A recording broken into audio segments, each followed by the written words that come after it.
Hi, I'm Steve Clemons, and I have a question. Why is Israel and most of the West targeting the only UN agency that serves millions of Palestinians? Let's get to the bottom line.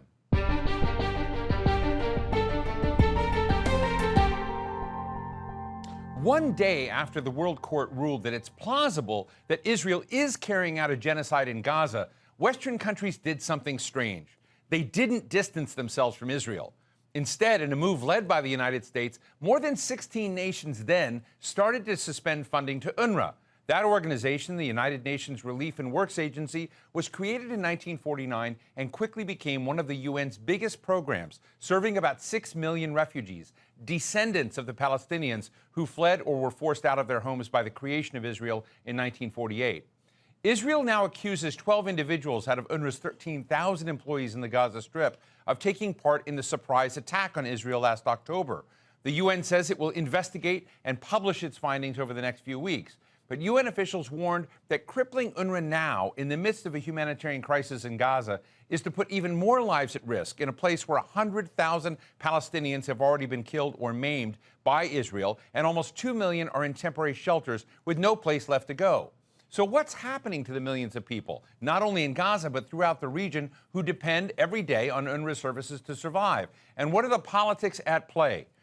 Today, we're talking with Leila Hilal, a former senior policy advisor to UNRWA and legal advisor to the Palestinian Authority's Negotiations Department, and Anne Irfan, who teaches post-colonial studies at the University College London and is author of Refuge and Resistance, Palestinians and the International Refugee System. It's great to have you both on today. Thank you for joining us. It's a somber subject, but I want to start off listening to Matthew Miller, a State Department spokesman, and get your reaction. So let's listen to Matthew. So I'm not going to respond to the comments by individual members of the Knesset, but I will say that UNRWA has done and continues to do invaluable work to address the humanitarian situation in Gaza at great personal risk to UNRWA members.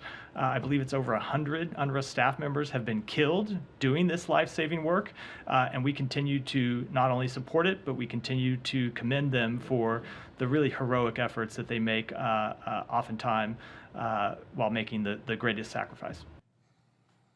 So, Leila, that comment by Matthew Miller was made about a month ago. 9 days after that, the United States and many other nations said they were going to suspend funding for UNRWA. Tell us why and tell us what the implications are. Well, so as many people know, the Israelis and the Commissioner General of UNRWA had a regular meeting in which the Israeli official presented a set of claims saying that 12 staff members had been involved in the October 7 attacks. At that point, the Commissioner General Lazzarini came out and made a statement that he would be firing all 9 employees that he could account for. And this created a domino effect whereby the U.S. and other major donors in the West, donors to UNRWA, said that they will be suspending aid because of this claim that of association between these 12 staff members and Hamas activity. You know, Anne, let me ask you, the UN, called the UN Relief and Works Agency for Palestinians, was created in 1949, even though there was a UN High Commission for Refugees. And I'm just sort of interested in why this organization was created when the United Nations had another agency, the UN High Commission for Refugees, already in place.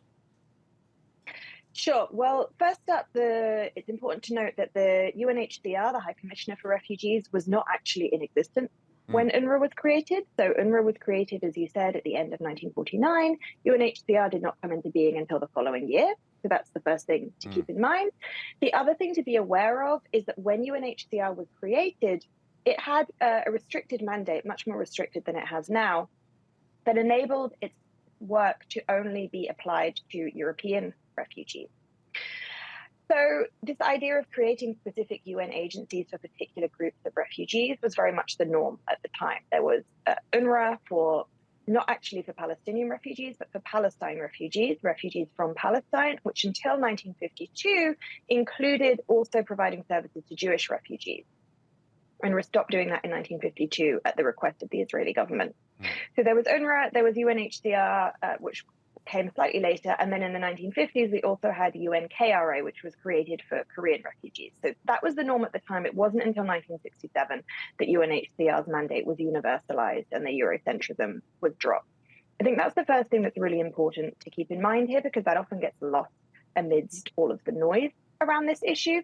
The other thing to keep in mind is that UNRWA has a much more restricted mandate to this day than UNHCR has, not only in who it serves, but also in the kind of work it does. UNRWA is mandated solely to provide relief services to Palestine refugees in the 5 fields where it works, as they're called.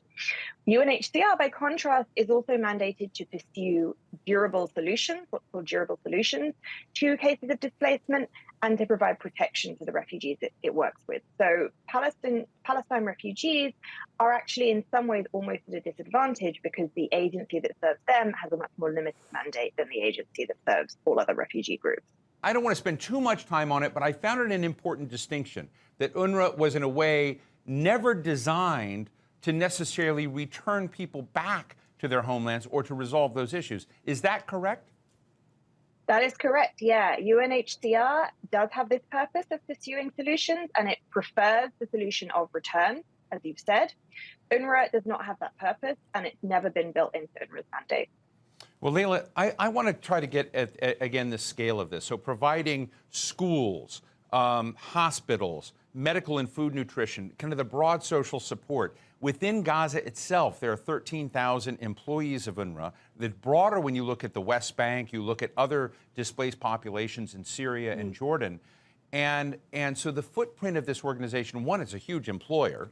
But two, what happens, we're talking about 12 individuals, and the thing that comes to mind is every big institution may have bad eggs. What are your own thoughts about holding an institution liable just for the activities of a very small number of people? Well, it's absolutely absurd, given the circumstances, to say that an organization that is so vital to aid delivery, as it is in Gaza, is unable to function, or that states that are giving the voluntary contributions to support UNRWA's services are going to withhold those funds because less than 1% of the staff have been accused without significant evidence. Numerous outlets have reviewed the dossier, the summary dossier that Israel has released. It does not include any evidence of what they are claiming. And so, given that there is no evidence, given that there's such a small percentage of the 13,000 staff that are vital to aid delivery, it becomes extremely out of context and looks complicit with a genocide agenda. So there's several things going on right now.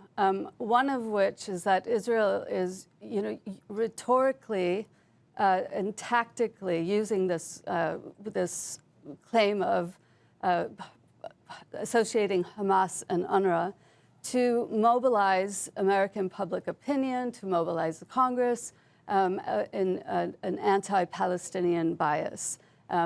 Right, the word terrorism is so provocative and can be quite leveraged with U.S. Congress and other and the public. But then Israel released this summary dossier with these claims that staff members were involved in October 7th on the day that the ICJ opinion rendered a finding of plausible genocide and called on Israel to take measures to stop that genocide. So Israel's also obstructing and obscuring its responsibility. And we've seen that in what I would call a love affair between Biden and Israel and Congress at this point, that they are willing to work with Israel in its project of ethnic cleansing and eliminating Palestinians in Gaza. And if I could just add please. as well, I think, because Leila made a really important point about the ICJ ruling, I think it's worth flagging, because you asked about the Western states' role in this, that the ICJ also ruled that a third-party state had a role and a responsibility to ensure that essential humanitarian aid could get into Gaza. So there is also a possibility that in now withdrawing essential funding from UNRWA, those states may actually be in breach of that ruling. So go a little bit deeper, Anne, because the International Court of Justice, when it came, did not find Israel guilty of genocide. They said there may be reasons, plausible reasons, to think that this may be underway. Israel is expected and required to respond to those.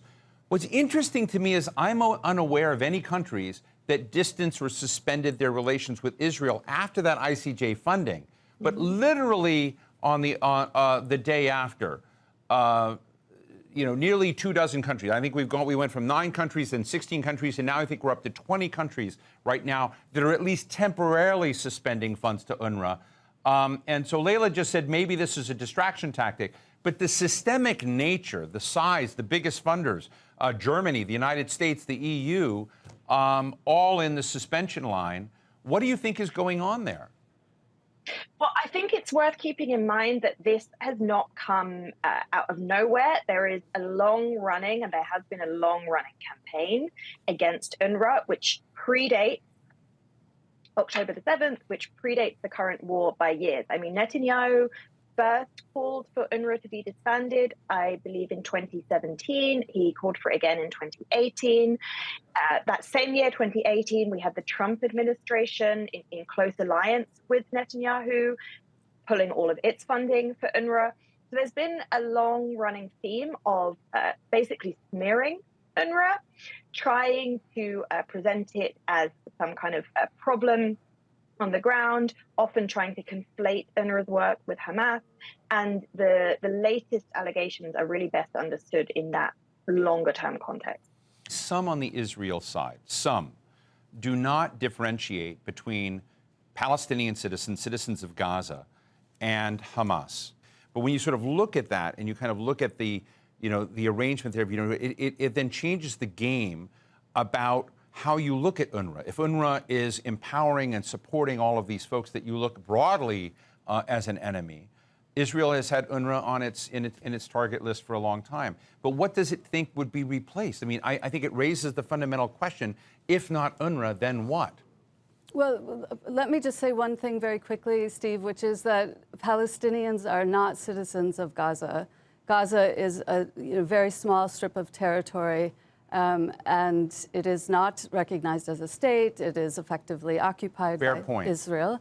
And 80%, 70 to 80% of Palestinians living in Gaza are refugees who had lived inside Israel, including in places quite close. I appreciate that distinction because I look at them as having rights and, having deserving a state. I'm showing my own bias in this situation, but thank you for raising that. Right. And so then the larger point is that the irony of Israel's desire to get rid of UNRWA is that, referring to what Anne mentioned, Palestinian refugees are treated as an exception. They're not covered by the UNHCR, which is empowered to move politically for durable solutions, including the right of return for Palestinian refugees, in the event that UNRWA stops operating. And so should Israel proceed with this plan to try to move to a situation where Palestinian refugees in Gaza are not covered by UNRWA's aid, we would be able to call on the UNHCR to step up and essentially ask Israel to allow them to return. So there is an irony in this. In addition, Israel as an occupying force would be legally responsible to care for the population. And so the quid pro quo in the West has always been, we will fund this agency, despite its irritation to the Israelis, because we are not going to move and ask Israel to address the rights of the refugees, but we will fund this aid mechanism in order to keep the status quo and help manage the conflict. So, Israel sees an opportunity of disruption at this moment to try to leverage bias and atrophy of the agency, but at its own cost. You can just imagine a horrible escalation of the situation from this point. And I'm saying, if that is a possibility, a nightmare that we may be walking towards, why aren't more people careful about the UNRWA dimension of this?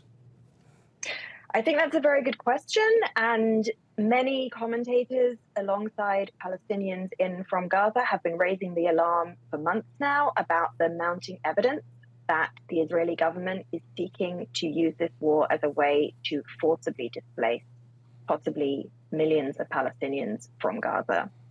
We have, as I said, mounting evidence that this is the plan. There was a leaked document from the Israeli Foreign Ministry that openly talked about this.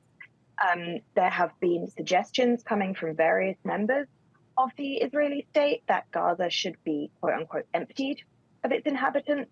And there's also been concern that what's been perhaps dressed up and framed as humanitarian evacuation would really be a way to facilitate this forced displacement. The UN leadership themselves actually said earlier this week that they would not be part of Israeli moves to evacuate Rafah, which was partly coming in the context of these rising concerns that might be on the cards. And are there areas that UNRWA needs to reform, where it's underperforming? You both know the institution well. I mean, on the other side, those that would be critical of UNRWA, but are there other areas where the institution is performing poorly that would also engender doubt among its donors? The problems that exist with UNRWA are really a reflection of the underlying failure of the international community for more than 75 years now to grant the Palestinian refugees their right of return and to recognize their right to national self-determination. So when there is this focus on UNRWA in a vacuum, it disregards that broader framework within which it's operating. UNRWA has now for a very long time been operating with a serious deficit. It is significantly overstretched. But unfortunately, the so-called international community, in reality, that what we're talking about there is really the West, has, for whatever reason, refused to recognize what this indicates about the underlying unsustainability of Palestinian dispossession and has instead chosen to make out that it's a problem that exists with the agency itself. Leila, the funding mechanisms of UNRWA seem very tied into those powers that were big and significant, building the United Nations, its activities in the late 1940s. But Arab Gulf states, which are now very rich themselves, are not a major part of the UNRWA funding scheme. Why is that? Because as precisely you said, because it is the British, the Americans, the Germans, the Europeans that are responsible for the situation of essentially handing off Mandate Palestine to the creation of a Jewish state on a Palestinian territory. So there is a long-standing sense of responsibility and a tie-in to UNRWA. Structurally, they sit on the advisory council and commission of UNRWA. They have ongoing mechanisms of review and monitoring and requests for what UNRWA is doing. And the Gulf states, while rich, are not in the practice of stepping up and helping Palestinians in general, but also they are not, they want... But that's interesting. You just said something I never thought about. You're saying that at the founding of this, it was essentially a deal created around the displacement of people in the creation of the Israeli state, displaced Palestinians, resolving and responding to those. That itself may be a reason why other Arab states in the region are not being more supportive. But I guess my question to you then would be, why aren't the Arab states standing up and creating competitive structures or doing much more than they're doing that doesn't necessarily validate that founding act?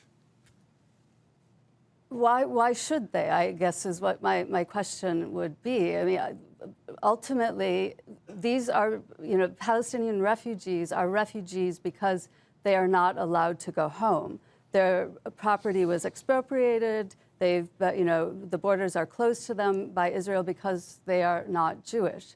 So they want to go home, unlike many other refugees who are seeking protection and wanting to stay in other countries for protective purposes. And so the question becomes really, why won't Israel allow the refugees to come back? And why is it that we have to have an ongoing agency that acts as a state service for stateless refugees who are seeking to return to their original homes, many of which are still standing, or property which is still, or land that is still vacant? So I think the question becomes really, why isn't Israel stepping up to its responsibilities? And let me give you the last word in this, and I guess my view is a little. I'm a realist. I'm not an idealist. I see things as they are, not as we sort of want them to be. But when I look at an equilibrium between Israel's interests, an eventual Palestinian states or Palestinian entities' interests, and I look at the Arab region broadly, I look at the U.S. and Europe. I guess you're an expert on displaced peoples and on how to support. Do you see any pathway to a stable and enduring and just alternative than the chaos we're seeing evolve today? And I'd just love to get you to quickly sketch out what you see as an alternative other than what we're seeing evolve today, which is chaos and a lot of horror, actually. Well, we need to keep in mind that what the Palestinian people have been asking for 75 years and have been struggling for 75 years is simply the realization of their rights as they stand within the framework of international law. These include, most prominently in this context, the right of return. So when we're talking about the possibility of ways forward or new ideas, it's worth keeping in mind we have an existing framework. The Palestinian people have very consistently for 75 years demanded that their rights under that framework be recognized and be implemented. And that is really what we need to come back to, rather than going too far down the rabbit holes of acting as though UNRWA is itself the problem and not a product of these bigger structural problems. Well, fascinating and important discussion. I want to thank human rights lawyer Leila Hilal and University College London lecturer Anne Irfan. Thank you both for being with us today and your candid views on this. Thank you so much. So what's the bottom line? Remember George Floyd's dying words, "I can't breathe"? Well, without UNRWA, Palestine is being suffocated, buried alive in front of us all. Were there bad eggs in UNRWA who joined Hamas and participated in the October 7th attack? Maybe so. Were there agents in the FBI and the CIA who worked for Russia and China and resulted in the deaths of many Americans and other agents cooperating with the U.S.? Yes. Huge institutions with tens of thousands of employees have all sorts of folks in them. That doesn't discredit the entire institution, particularly one as important as UNRWA. This knee-jerk rejection of innocent Palestinians during their nightmare that they did not create is something none of us should be complacent about. And let me add another dimension. If civil society completely collapses in Gaza, if Rafah is attacked where the population has swollen from 300,000 people to 1.5 million as Israel's war grinds on, how about if people start trying to escape by any means necessary? Can the surrounding Arab countries avoid escalation? The countries that are joining Israel to undermine UNRWA are staring into the abyss, and it's staring back. And that's the bottom line.